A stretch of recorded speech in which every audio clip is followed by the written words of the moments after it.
Hey there, Scott Sharkey here, and I'm going to show you something nifty. People on YouTube especially do like to complain about frame rates in videos. This time I definitely have an excuse. If you can see this kind of mass up here, that's a crapload of skeletons, and their little legs, and their bows and whatnot, and they're just sort of overlapping. Now, I'll show you how to do this. This is pretty much your shortcut to easy XP, and there are other ways of doing this if you really want to build a giant monster grinder. That's your prerogative. Honestly, that just bores me to tears. This is a heck of a lot simpler. Now, if you've messed around in 1.9 pre-release 4 at all, you've probably done a little bit of enchanting and also realized that that really hard-won XP doesn't take you as far as you would like. The enchanting process is really random, and honestly, you get crap half the time. So, without actually cheating, this is a pretty good solution. At least until they do something a little less stupid with it. So, tons of skeletons.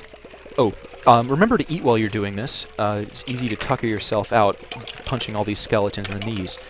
Now, you'll also notice I'm killing them with just punches. I'm not having to use a sword here because they're mostly dead. Well, I mean, they're skeletons, so they're dead. So they're mostly undead, mostly re-deadified, whatever. So this really doesn't require a lot of effort, and you can just see my little XP meter flying up. Now, you can do this with zombies if you want.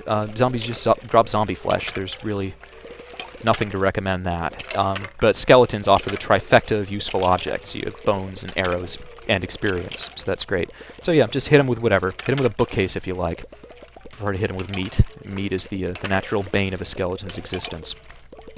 Now, the fancy little technique I'm about to show you here was pioneered by a guy who goes by Casper's MC on YouTube. That's K-A-S-P-E-R-S. I'm sorry, yeah, K-A-S-P-E-R-S MC, and he has an adorable Danish accent, so definitely worth checking out, even just for that.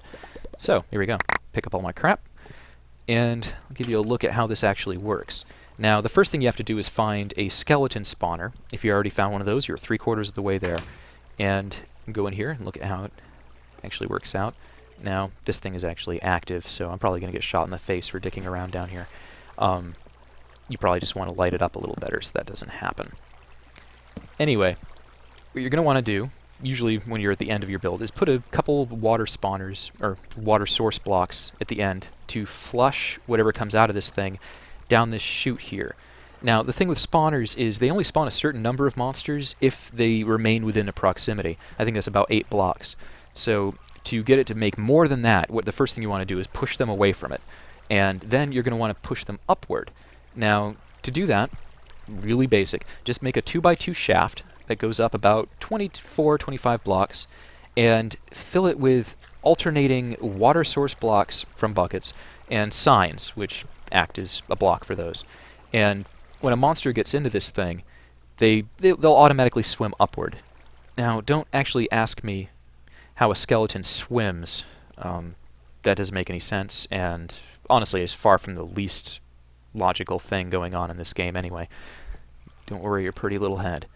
Now, once you get up here, you have to make a trench that runs about long enough for the water to drop down twice.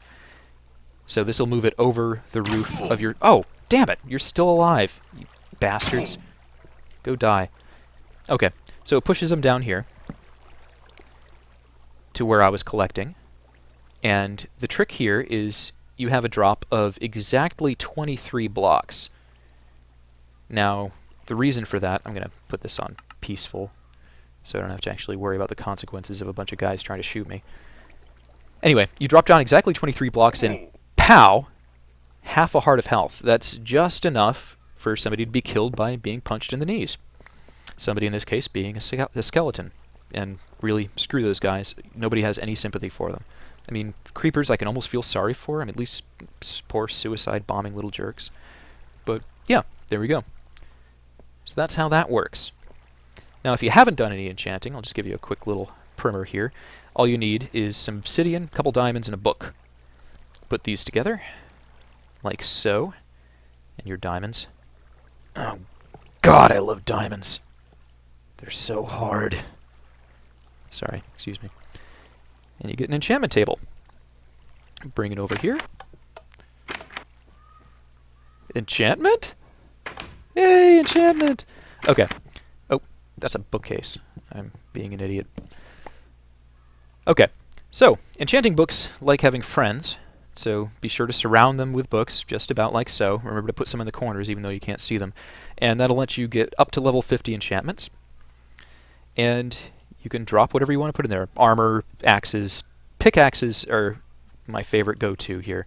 Now this randomizes every time. These phrases might be consistent. I think it might be dependent on seed, but it's really random. It's like buying stuff from Wirt the Peg-Leg Boy, so just expect to be screwed over fairly regularly. And that's why I don't feel too bad about glitching XP out of a spawner. I mean, it's not really glitching, I guess, but this is pretty unbalanced, and honestly, you get some crap. Oh my god, okay, maybe not crap this time. That is exactly what I was looking for. Fortune means if you break a diamond block or something, it has a chance to drop more than one, which is great. And unbreaking means it breaks a lot slower. So that's actually a really good combination. Most of the time I get stuff like efficiency, so that just makes you mine faster, whatever. It pays your money, it takes your chances.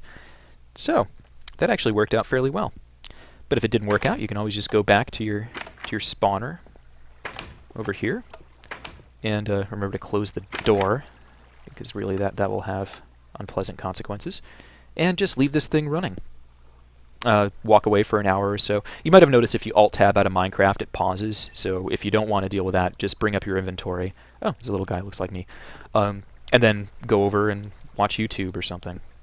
So, have fun.